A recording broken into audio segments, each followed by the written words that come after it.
What's up guys, Sunheart here. I've got some updates on the P320 controversy that I think are very important for us to be aware of. So it was brought to my attention recently that a gentleman by the name of Jared AF had brought forth a video specifically about striker fire pistols, and it shed some new light on how I view this type of pistol as a whole.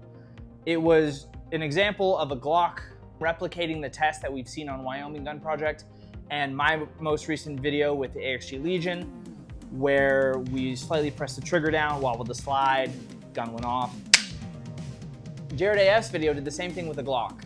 He brought it to everyone's attention. He was very objective about it. This is something with the slight trigger pull and the slide wobble that occurs across the board with most striker style pistols. Now this was completely fresh news to me. I generally, in my past, have only shot hammer style pistols. So me owning this for the last week and a half, 2 weeks, I was getting freshly introduced to the concept of striker fire. So when I see the Wyoming Gun Project video, I'm like, holy cow, this is wild.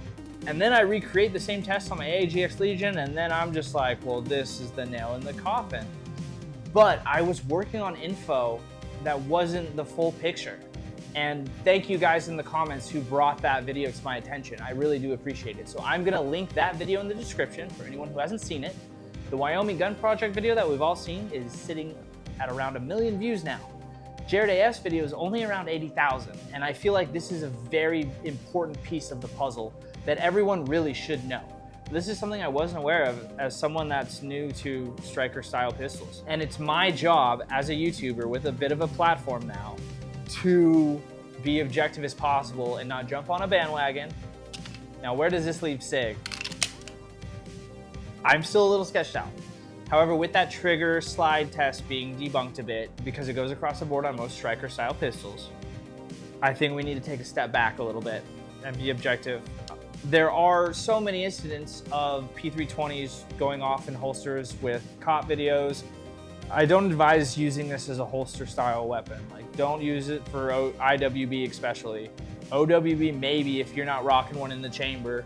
I think I would be comfortable doing that at like a range with a IWB style holster, but I would never walk around with a bullet in the chamber with this thing, ever. I'm just not comfortable with it right now.